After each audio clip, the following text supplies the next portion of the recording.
Hello students, welcome to TSET. So last సెషన్లో మనం sitting అరేంజ్మెంట్కి సంబంధించినటువంటి పిన్ పాయింట్స్, అంటే ఏ పాయింట్స్ తీసుకోవాలి, ఏ పాయింట్స్ తీసుకోకూడదు, ప్రాబ్లమ్స్ని ఏ విధంగా సాల్వ్ చేయాలనేది each and every point discuss చేస్తాం. సో ఈ వీడియో చూసే ముందు మీరు ఫస్ట్ ఆ బేసిక్ వీడియో చూడండి, అంటే అది చూస్తే మీకు ఇది ఈజీగా అర్థమవుతుంది. సో సిట్టింగ్ అరేంజ్మెంట్ పార్ట్ 2లో, ఓకేనా, సిట్టింగ్ అరేంజ్మెంట్ మనకి పార్ట్ 2లో ఇప్పుడు మనం ప్రాబ్లమ్స్ని చేద్దాం. మనం పార్ట్ 1లో ఏ అయితే లాజిక్స్ తీసుకున్నామో దాన్ని వాడుతూ ఇప్పుడు ప్రాబ్లమ్స్ని ఏ విధంగా చేయాలో చూద్దాం.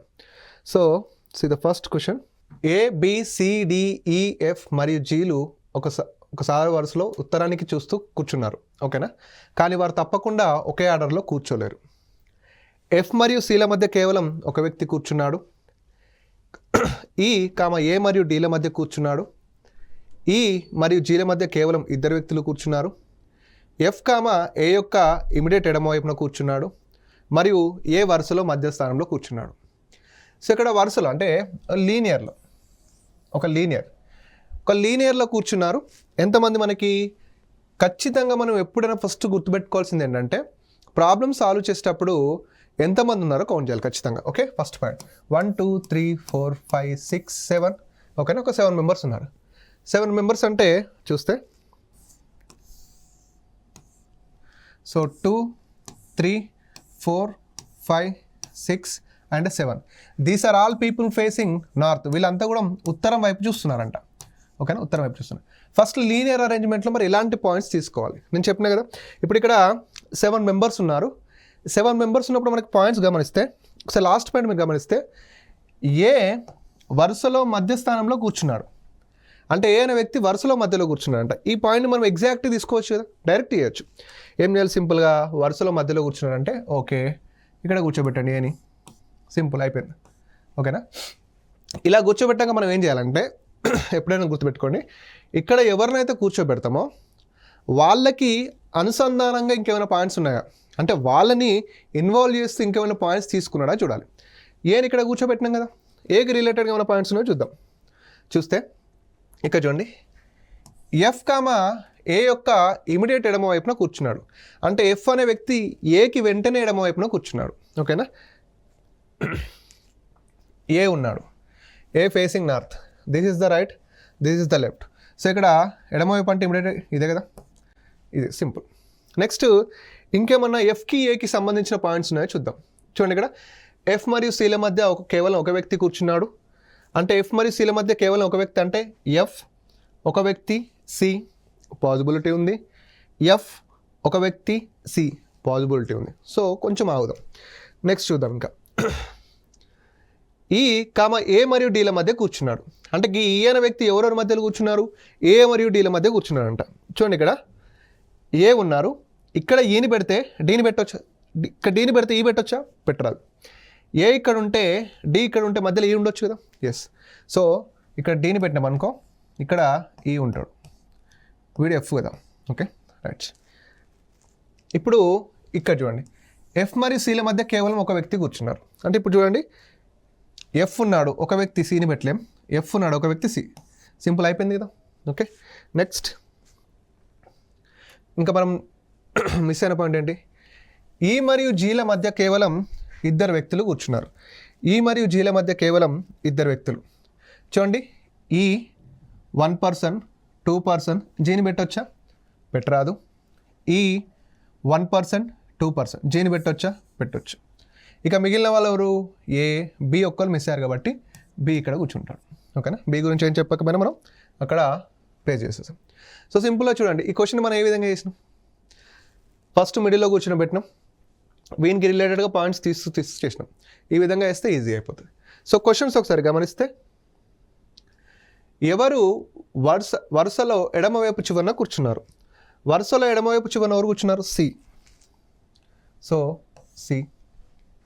నెక్స్ట్ E, A మరియు Dల మధ్య ఎవరెవరు కూర్చున్నారు, ఓకేనా. E, A మరియు Dల మధ్య, సో ఇక్కడ E, కాదు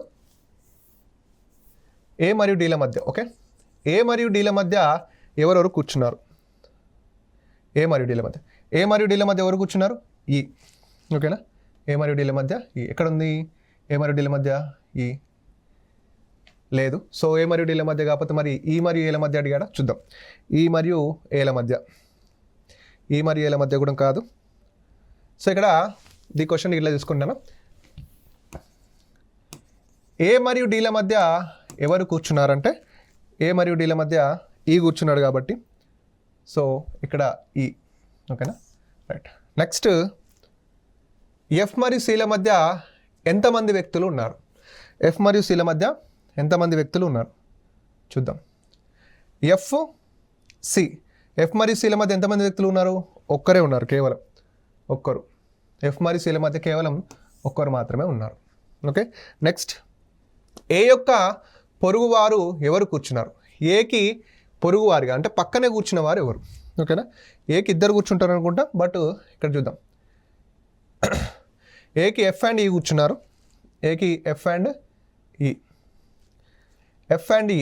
ఓకేనా, సో ఏకి ఎఫ్ మరియు ఈలు, ఏ అండ్ సి. ఓకేనా, ఎఫ్ మరియు ఈలు పక్క పక్కన కూర్చున్నారు ఏకి, అంతే కదా. ఏకి ఇమిడియట్ రైట్ ఎవరో, ఇమిడియట్గా ఎఫ్ అండ్ ఈ. ఒకవేళ ఎఫ్ కూర్చున్నారు, ఈ కూర్చున్నారు కాబట్టి ఏ మరియు సి ఇస్ ద మన అవర్ ఆన్సర్. అంటే కింద ఇంకా ఆప్షన్స్ ఉంటాయి మనకు. నెక్స్ట్ ఈ మరియు జీల మధ్య ఎంతమంది వ్యక్తులు కూర్చున్నారు? ఎవరెవరి మధ్య? ఈ మరియు జీల మధ్య. ఈ మరియు జీల మధ్య ఎంతమంది కూర్చున్నారంటే చూద్దాం. ఈ మరియు జీల మధ్య ఎంతమంది వ్యక్తులు కూర్చున్నారు? ఇద్దరు. ఈ మరియు జీల మధ్య ఇద్దరు వ్యక్తులు కూర్చున్నారు. ఎస్. సో ఈ విధంగా మనకి ఆన్సర్స్ అనేవి చేయడం జరుగుతుంది. అంటే ఒకటి సింపుల్గా సాల్వ్ చేస్తే మనకి, సింపుల్గా సాల్వ్ చేసినాం అనుకోండి, ఇలాంటి 5 క్వశ్చన్స్కి మనం ఆన్సర్ చేయొచ్చు. ఇక్కడ చూడండి, మనకి ఇక్కడ 4 ఆప్షన్స్ ఇచ్చాడు. మన కింద ఇంకా 1 2 3 4 ఈ విధంగా ఇవ్వచ్చు. ఏ అండ్ సి అనొచ్చు, ఏ అండ్ డి అనొచ్చు, బి అండ్ సి అనొచ్చు, అంటే ఆప్షన్స్ బట్టి. సో మనకి ఎఫ్ అండ్ ఈ పక్క పక్కన కూర్చున్నారు కాబట్టి A and C is the our answer. Okay, confuse అవ్వద్దు. 8 మంది స్నేహితులు పిఎంఆర్టీ క్యూఈవి మరియు డబ్ల్యూ రెండు ఎదురెదురుగా ఉన్న వరుసలో కూర్చున్నారు. ఒకదానికొకటి ఎదురెదురుగా ప్రతి వరుసలో 4 కూర్చున్నారు. పి కామా యు మరియు వి మధ్య ఉన్నాడు మరియు పి ఉత్తరాన్ని చూస్తున్నాడు. డబ్ల్యూ కామా క్యూ యొక్క ఎదురుగా కూర్చున్నాడు మరియు క్యూ ఎంకి యొక్క తక్షణం ఎడమవైపున కూర్చున్నాడు. ఓకే. ఆర్ కామా టీ మరియు ఎం మధ్య ఉన్నాడు. డబ్ల్యూ కామా వి యొక్క తక్షణం కుడివైపున కూర్చున్నాడు. ఓకేనా. సో ఇక్కడ టోటల్గా 8 మెంబర్స్ ఉన్నారండి. టోటల్గా 8 మెంబర్స్ ఉన్నారు. ఈ 8 మెంబర్స్ కూడా ఏంటంటే రెండు ఎదురెదురుగా ఉన్నటువంటి వరుసలలో కూర్చున్నారు. ఓకేనా, అంటే లీనియర్. ఇప్పుడు ఇలా ఉన్నాయనుకో, 2 వరుసలు, 8 మెంబర్స్. ఒక వరుసలో 4 కూర్చున్నారు, ఒక వరుసలో 4 కూర్చున్నారు. అంటే 1 2 3 4, 1 2 3 4. వీళ్ళందరూ నార్త్ వైపు చూస్తారు అనుకోండి, పైకి. వీళ్ళకి ఎదురుగా ఇట్లా చూస్తూ కూర్చున్నారు సౌత్ వైపుకి. అంటే these are all people south, these are people north. ఓకేనా. సో ఈ విధంగా తీసుకోవచ్చు. నేనేమంటానంటే ఇదంతా వేసే బదులు, ఓకేనా, సింపుల్ ఈ విధంగా తీసుకో, ఈజీ అయిపోతుంది. ఏంటి అంటే, సో 1 2 3 4. ఓకేనా. వీళ్ళు నార్త్కి ఫేసింగ్ అనుకో, వీళ్ళు సౌత్కి, అయిపోతుంది కదా సింపుల్గా. అంటే 2 లైన్లు గీసేబోలు ఒక లైన్లో చూస్తే సరిపోతుంది. సో ఫస్ట్ పాయింట్ ఏంటంటే పి కామా యు మరియు వీళ్ళ మధ్య ఉన్నాడు. పి అనే వ్యక్తి ఎవరి మధ్యలో ఉన్నాడంట? యు మరియు వీళ్ళ మధ్య ఉన్నాడు. మరియు పి ఉత్తరం వైపు చూస్తున్నాడు. అంటే పి ఉత్తరం వైపు చూస్తున్నాడంటే వీళ్ళ పక్కన ఉన్నటువంటి యు మరియు వీళ్ళు కూడా ఉత్తరం వైపు చూస్తారు. సో పి అనేవానే యు మరియు వీళ్ళ మధ్య ఉన్నాడు. అంటే ఇక్కడ పాసిబిలిటీ చూడండి, యు పివి ఇలా ఉండొచ్చు. పి అనే వ్యక్తి యు మరియు వి మధ్య. నెక్స్ట్ పియు, 2 పాసిబిలిటీస్ ఉన్నాయి. ఓకేనా. ఇలా పాసిబిలిటీస్ వచ్చినప్పుడు డైరెక్ట్ అందులో పేస్ట్ చేయలేం కాబట్టి రాసుకుందాం సైడ్కి. వీళ్ళకి సంబంధించినటువంటి ఇంకేమైనా పాయింట్ ఉందో వద్దాం. పియువి ఇక్కడ చూడండి, లాస్ట్ పాయింట్ చూడండి. డబ్ల్యూ కామా వి యొక్క తక్షణం కుడివైపున కూర్చున్నాడు. డబ్ల్యూ అనే వ్యక్తి వికి తక్షణం కుడివైపున, డబ్ల్యూ అనే వ్యక్తి వికి తక్షణమే కుడివైపున కూర్చున్నాడంట. ఇక్కడ చూడండి, వి ఫేసింగ్ నార్త్ కాబట్టి ఇది కుడివైపు అవుతుంది. మరి ఇక్కడ డబ్ల్యూని పెట్టచ్చా? పెట్టరాదు, ఎందుకంటే ఆల్రెడీ పి ఉన్నాడు కాబట్టి. ఇక్కడ వి ఉన్నాడు, వి ఫేసింగ్ నార్త్ కాబట్టి ఇటు రైట్ సైడ్ అవుతుంది. మరి ఇటు వెంటనే డబ్ల్యూ పెట్టచ్చా అంటే పెట్టచ్చు, ఖాళీ ఉంది కాబట్టి. ఓకేనా. సో అప్పుడు ఇదేమవుతుంది? రాంగ్ అవుతుంది. ఇదేమవుతుంది? రైట్ అవుతుంది. సో వీళ్ళందరూ నార్త్ వైపు చూస్తున్నారు కాబట్టి యూపీ వి డబ్ల్యూ. ఓకేనా. నార్త్ చూస్తున్నారు కాబట్టి యూపీ వి డబ్ల్యూ. డబ్ల్యూ కామ క్యూకి ఎదురుగా కూర్చున్నాడు. డబ్ల్యూ క్యూకి ఎదురుగా కూర్చున్నాడు. డబ్ల్యూ అంటే క్యూ ఇక్కడ ఉంటాడు. సో క్యూకి ఎదురుగా డబ్ల్యూ కూర్చున్నాడు. ఓకే, నెక్స్ట్ మరియు క్యూ ఎంకి తక్షణం ఎడవైపున కూర్చున్నాడు. ఎంకి తక్షణం ఎడవైపున. క్యూ ఇటు కిందికి చూస్తున్నాడు అంటే ఇట్లా చూస్తున్నాడు. ఓకేనా, ఎవరికి తక్షణం ఎడవైపున? ఎంకి. సో ఎంకి తక్షణం ఎడవైపున. ఓకేనా, డబ్ల్యూ క్యూ కామ ఎంకి తక్షణ ఎడవైపున కూర్చున్నాడు. నెక్స్ట్ ఆర్ కామ టీ మరియు ఎంల మధ్య ఉన్నాడు.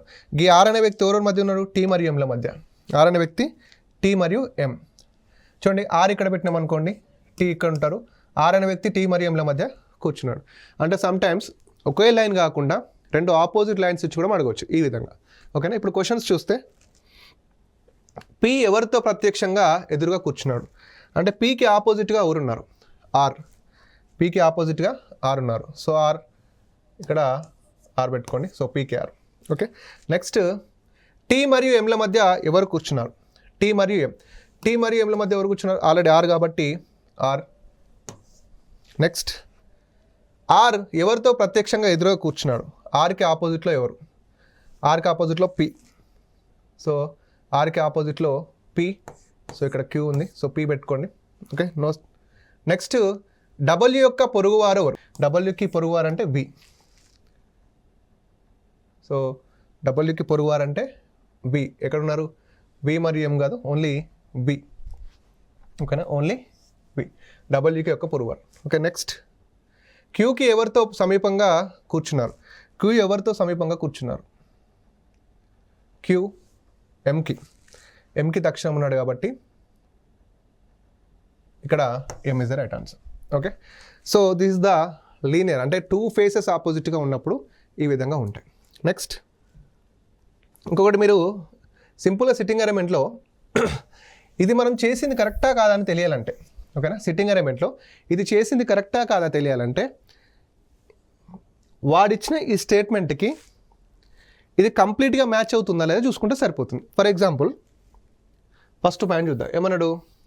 పి యు మరియు వీళ్ళ మధ్య ఉన్నాడు. ఓకేనా, పి అనేటప్పుడు యు మరియు వీళ్ళ మధ్య ఉన్నాడా? ఎస్, ఫస్ట్ సాటిస్ఫాక్షన్ అయింది. నెక్స్ట్ మరియు పి ఉత్తరాన్ని చూస్తున్నాడు. ఓకేనా, పి ఉత్తర వైపు చూస్తున్నాడు కదా, సాటిస్ఫైడ్.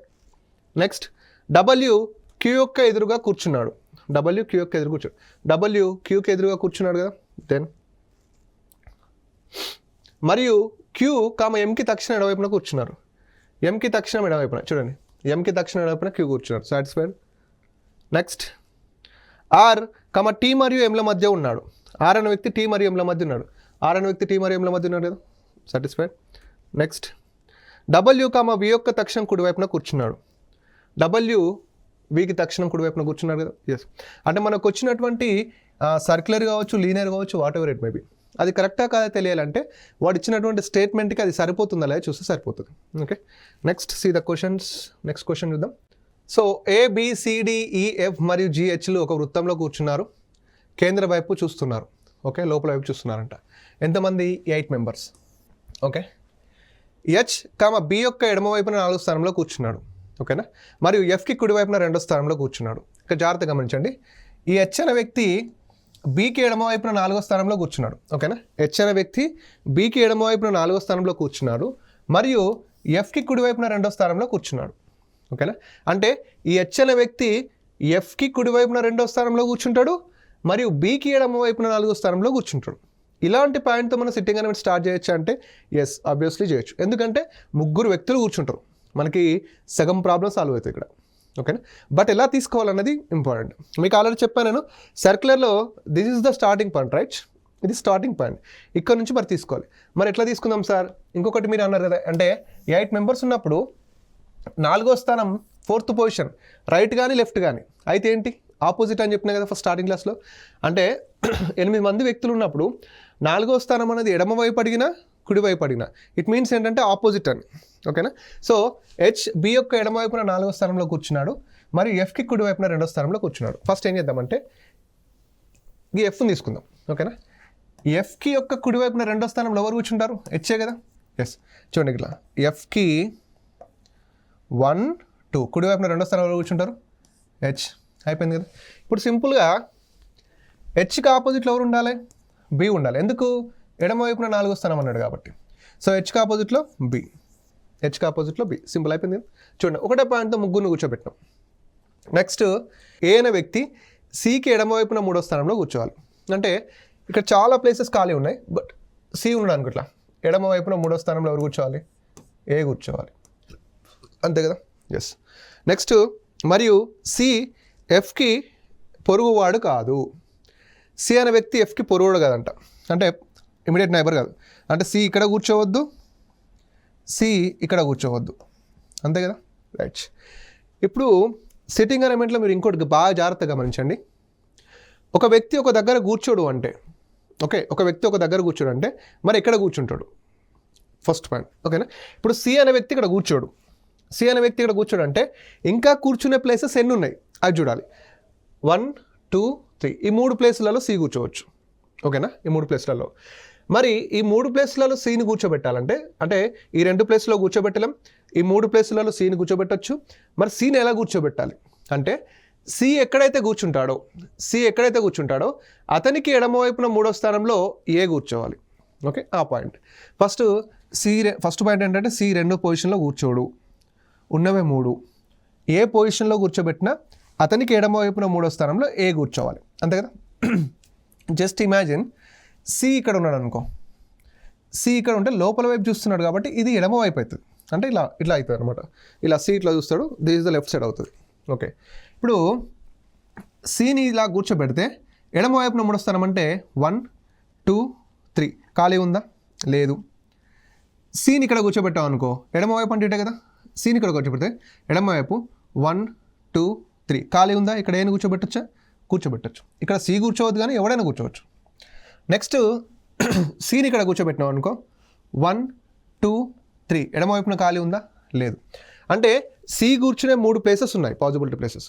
సి కూర్చోడానికి 3 పాసిబిలిటీ ప్లేసెస్ ఉన్నాయి. బట్ ఏంటి అంటే సి ఎక్కడైతే కూర్చుంటాడో అతనికి ఎడమవైపున 3వ స్థానంలో కూర్చునే ఒకటే పొజిషన్ ఉంది, ఏంటంటే ఇది ఒకటే. సి ఇక్కడ కూర్చున్నా అనుకో, ఎడమవైపున 3వ స్థానం 1, 2, 3 ఇక్కడ ఎవరు ఉంటారు? ఏ. నేను చెప్పాను కదా ట్రిక్కీ పాయింట్ అని, ఓకేనా. ఇదే ట్రిక్కీ పాయింట్, దీన్ని దాటం అనుకోండి మిగతా అన్నీ ఈజీ అయిపోతాయి, ఓకేనా. ఈ ట్రిక్కీ పాయింట్ మనం సాల్వ్ చేసినాం. ఇప్పుడు నెక్స్ట్ చూద్దాం.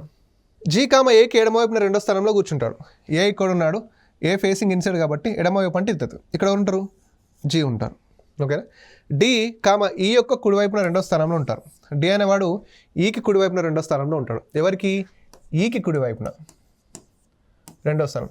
ఈకి అన్నాడు కాబట్టి ఒకవేళ ఈని ఇక్కడ పెట్టినాం అనుకో, మనం మిగిలిన 2 పొజిషన్స్ ఈని ఇక్కడ పెట్టినాం అనుకో కుడివైపు ఇటు అవుతుంది, ఈని ఇక్కడ పెడితే కుడివైపు ఇటు అవుతుంది కాబట్టి 1, 2 సెకండ్ ఖాళీ ఉందా?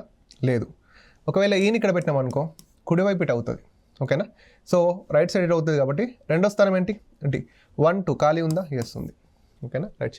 చూడండి ఫస్ట్ నెక్స్ట్ సిట్టింగ్ అరేంజ్మెంట్ స్టార్టింగ్లో చెప్పినట్టు స్టార్టింగ్ పాయింట్ ద్వారా మనం ముగ్గురిని కూర్చోబెట్టినాం ఈజీగానే, డన్.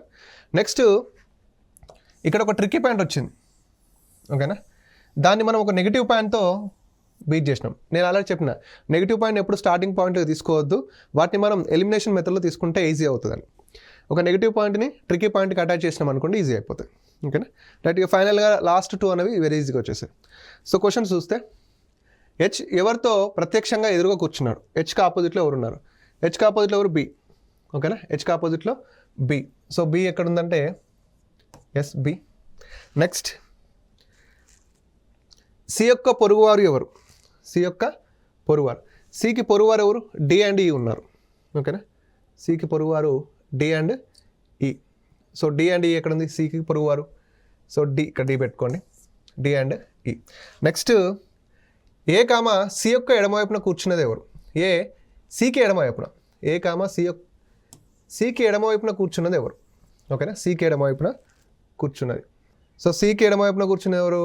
ఈ, ఓకేనా. సికి ఎడమవైపున కూర్చున్నది E. Is there? Yes. Next D యొక్క ప్రత్యక్షంగా పొరుగువారు ఎవరు? అంటే డీకి ఇమిడియట్ నైబర్స్ ఎవరు అంటున్నారు? డీకి ఇమిడియట్ నైబర్స్ ఎవరు? B and C. డీకి immediate neighbours B and C. So B and C ఎక్కడ ఉంది? సో ఈ పొజిషన్లో సి పెట్టండి, ఓకేనా. ఎఫ్ ఎవరితో ప్రత్యక్షంగా ఎదురుగా కూర్చున్నాడు? ఎఫ్ ఎవరితో కూర్చున్నారు ప్రత్యక్షంగా?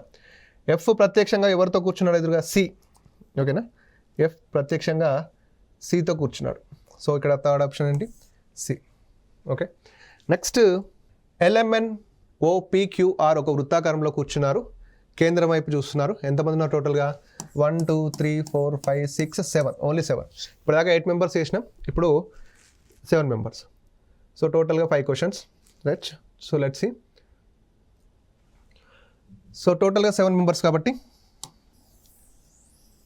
So 1 2 3 4 5 6 7. So these are all facing inside, right? Yes, అందరు కూడా లోపల వైపుకే చూస్తారు. ఇక్కడ అందరూ కూడా లోపల వైపుకే వస్తున్నారు. ఇక్కడ చూడండి, O, L మరియు Rల మధ్య కూర్చున్నాడు. O అనేవాడు ఎవరెవరి మధ్య కూర్చున్నాడు? L మరియు Rల మధ్య. ఇప్పుడు మీరు ఇక్కడ చూసుకుంటే ఈ పాయింట్ని డైరెక్ట్ తీసుకుందామా అంటే, ఓకే, ఈ పాయింట్ని డైరెక్ట్ తీసుకుందామా అంటే కొంచెం కన్ఫ్యూజ్ అయ్యే ఛాన్స్ ఉంటుంది. ఎందుకంటే పాసిబిలిటీ వచ్చే ఛాన్స్ ఉంటుంది. ఎందుకంటే ఇప్పుడు చూడండి, O L మరియు Rల మధ్య ఇలా కూర్చోవచ్చు, ఓకేనా? O L మరియు Rల మధ్య ఈ విధంగా కూర్చోవచ్చు. అంటే నేను ఏమంటానంటే, సపోజ్ నువ్వు ఇక్కడ O పెట్టినావు అనుకో, LR కరెక్టే కదా? లేదు ఇది R అయి ఇది L అయినా కరెక్టే కదా? ఓకేనా? ఇదేంటి? Possibility point. సో ఇలాంటి పాసిబిలిటీ పాయింట్తో మనం స్టార్ట్ చేస్తామా? చేయం. సో అందుకే ఏం చేద్దామంటే కొంచెం ముందుకు వెళ్దాం. Q, R యొక్క కుడివైపు రెండో స్థానంలో కూర్చున్నాడు. Q అనేవాడు ఎలా కూర్చున్నాడు? R యొక్క కుడివైపున రెండో స్థానంలో కూర్చున్నాడు. నెక్స్ట్ P, Q యొక్క కుడివైపున రెండో స్థానంలో కూర్చున్నాడు. చూడండి, ఫస్ట్ దీన్ని డైరెక్ట్గా పేస్ట్ చేయొచ్చుగా. Q, R యొక్క కుడివైపు రెండో స్థానంలో కూర్చున్నాడు. చూడండి, R ఉన్నాడు అనుకోండి, Rకి కుడివైపు అంటే ఇటు ఎన్నో స్థానం? రెండో స్థానం.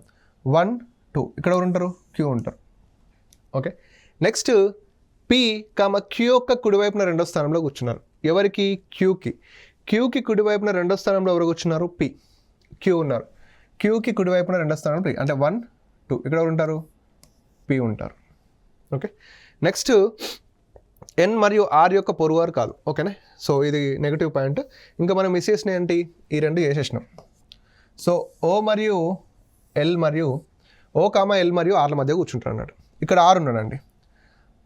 ఈ O అనేటాడు L మరియు Rల మధ్య కూర్చోవాలి. ఇప్పుడు సింపుల్గా వస్తే ఇక్కడ చూడండి,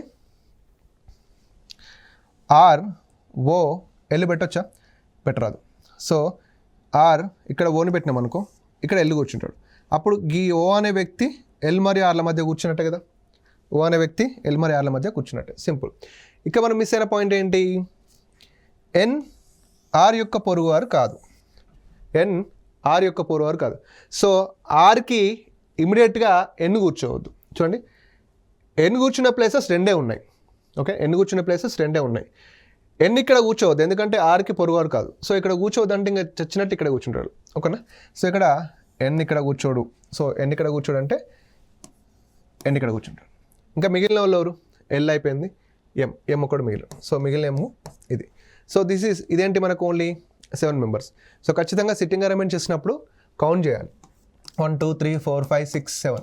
అంటే ఆ ఫ్లోలో మనం ఒకవేళ 8 వేసినాం అనుకోండి, ఫ్లోలో 8 మెంబర్స్ ఇచ్చినాం అనుకోండి, ఖచ్చితంగా ఒక ప్లేస్ ఖాళీగానే ఉంటుంది. ఓకేనా? సాల్వ్ అనేది అవ్వదు. ఓకే, సో ఇప్పుడు చూసుకుంటే O ఎవరితో సమీపంగా కూర్చున్నాడు? O ఎవరితో? O L మరియు Rల మధ్య కూర్చున్నాడు కదా? L మరియు R. సో L మరియు R. నెక్స్ట్ Q యొక్క ప్రత్యక్షంగా పొరుగువారు ఎవరు? సో Qకి పక్కన కూర్చున్నది ఎవరు అంటున్నారు? Qకి పక్కన. సో Q ఉన్నాడు, Qకి పక్కన ఎవరు కూర్చున్నారు? M and N. M and N ఎక్కడ ఉంది? M అండ్ N, ఇక్కడ N పెట్టుకోండి.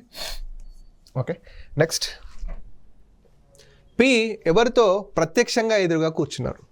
P ఎవరితో ప్రత్యక్షంగా ఎదురుగా కూర్చున్నాడు?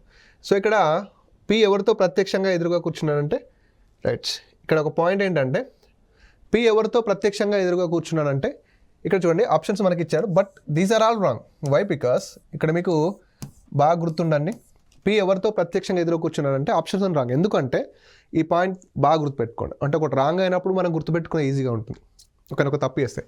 సో మరి ఆప్షన్లు ఎందుకు ఇచ్చారు సార్ అంటే, P ఎవరితో ఎదురుగా కూర్చున్నాడు అన్నప్పుడు మనం ఇక్కడ టైం వేస్ట్ చేయొద్దు. ఎందుకంటే 7 మెంబర్స్ ఉన్నప్పుడు ఎక్కడ కూడా ఎప్పుడు సిట్టింగ్ అరేంజ్మెంట్లో ఆపోజిట్ అనేది ఉండదు. ఓకేనా? సో ఈ ప్రశ్నకి మనం, అంటే ఈ థర్డ్ క్వశ్చన్కి మనం ఏం చెప్తామంటే, cannot be determined, C and D అంటే చెప్పలేం మనం. ఎందుకంటే 7 మెంబర్స్ ఉన్నప్పుడు ఆపోజిట్ అనేది ఉండదు. 6 మెంబర్స్ అండ్ ఎయిట్ మెంబర్స్ ఉన్నప్పుడు మాత్రమే ఆపోజిట్ అనేది ఉంటుంది. ఓకేనా, రైట్. నెక్స్ట్, ఆర్ ఎవరితో సమీపంగా కూర్చున్నారు? ఆర్ అనే వ్యక్తి ఎవరికి సమీపంగా కూర్చున్నారు అంటే పక్క పక్కన. R OM, yes, O and M. R అనే వ్యక్తి ఓ మరియు ఎంల మధ్య కూర్చున్నారు. ఆర్ అనే వ్యక్తి ఓ మరియు ఎం. సో ఓ మరియు ఎంల మధ్య ఆర్ కూర్చున్నాడు. నెక్స్ట్, ఎన్ ఎవరితో సమీపంగా కూర్చున్నాడు అంటే ఎన్ పక్కన ఎవరు కూర్చున్నారు? ఎన్ పి మరియు క్యూల మధ్య కూర్చున్నాడు. అంటే సమీపంగా అంటే పక్కన. పి మరియు క్యూ అంటే క్యూ మరియు పి ఇక్కడ ఉంది. ఓకేనా. So this is all simple questions. అంటే మనం ఒకటి సాల్వ్ చేస్తే మనకి అట్లా 5 మార్క్స్ వస్తాయి. సమ్ టైమ్స్ ఏమిటంటే clock wise anti clock wise అడగచ్చు. చెప్పినా కదా. ఇప్పుడు ఇట్లా చూడండి, ఎం నుంచి ఎన్ మధ్య ఎంతమంది వ్యక్తులు ఉన్నారనుకోండి. ఎం నుంచి ఎన్ మధ్య మనం ఇక్కడ క్లాక్ వైజ్ చూస్తే అంటే సవ్య దిశలో చూస్తే క్లాక్ వైజ్ చూసినాం అనుకోండి, మనకి ఎంతమంది ఉంటారు? 1 2 3 4 మెంబర్స్ ఉంటారు. అదే ఎం నుంచి ఎన్కి యాంటీ క్లాక్ వైజ్లో చూసినాం అనుకోండి, ఓకేనా, అప్పుడు ఎంతమంది ఉంటారు? 1 ఉంటారు ఓన్లీ. ఓకేనా, anti clock wise 1. Some times ఇంకా ఎలా అడగచ్చు అంటే మనకి 8 మెంబర్స్ ఉన్నప్పుడు పాసిబిలిటీలో క్వశ్చన్ వస్తాయి చూడండి. ఓకేనా. ఇప్పుడు హెచ్కి లెఫ్ట్ సైడ్లో 90 డిగ్రీస్లో ఎవరు ఉన్నారంటే మనం చెప్పొచ్చు సి అని చెప్పొచ్చు, ఎందుకంటే ఇది 90 డిగ్రీస్ అవుతుంది కదా. హెచ్కి 90 డిగ్రీస్ లెఫ్ట్ ఇది. ఓకేనా. హెచ్కి 45 డిగ్రీస్ లెఫ్ట్ అంటే ఎవరు అవుతారు? ఈ అవుతారు. ఓకే. హెచ్కి 90 డిగ్రీస్ రైట్ అంటే ఎఫ్ అవుతారు. ఓకేనా. హెచ్కి 180 డిగ్రీస్ అన్నారు అనుకోండి, ఇక 180 డిగ్రీస్ అంటే ఇట్ మీన్స్ ఏంటంటే ఆపోజిట్ డైరెక్షన్ అనమాట, అంతే కదా. హెచ్కి 180 డిగ్రీస్ అంటే బి అవుతారు. ఓకేనా. అంటే మనం సింపుల్ ఇలా ఇది క్లాక్ వైజ్ అనుకుంటాం, ఇది మనం యాంటీ క్లాక్ వైజ్ అనుకుంటాం. ఓకేనా, యాంటీ క్లాక్ వైజ్. సో ఈ విధంగా మనం సిట్టింగ్ అరేంజ్మెంట్ క్వశ్చన్స్ని సాల్వ్ చేయాలి. అంటే మనం తెలుసుకున్నటువంటి పిన్ పాయింట్స్, ఇప్పుడు సిట్టింగ్ అరేంజ్మెంట్ సర్కిల్లో 4th పొజిషన్ అంటే ఏమని చెప్పినాం? ఆపోజిట్ అని చెప్పినాం కదా. సో అదే 4th పొజిషన్ ఆపోజిట్లో వచ్చింది. ఓకేనా. నేను నెగిటివ్ పాయింట్స్తో ట్రిక్కీ పాయింట్స్ని ఎలిమినేట్ చేయొచ్చు అని చెప్పాను. సేమ్ అదే ప్యాటర్న్లో మనకి క్వశ్చన్స్ అనేవి రావడం జరుగుతుంది. ఓకేనా. So this is all about sitting arrangement అండి. సో ఫస్ట్ పార్ట్లో మనం బేసిక్స్ అని నేర్చుకున్నాం. సెకండ్ పార్ట్లో ఆ బేసిక్స్ నుంచి వచ్చినటువంటి ఇన్ఫర్మేషన్ ద్వారా క్వశ్చన్స్ని ఏ విధంగా సాల్వ్ చేయాలో వెల్ డీటెయిల్గా చూస్తాం. ఓకేనా. సో థ్యాంక్ యూ అండి. Thank you so much.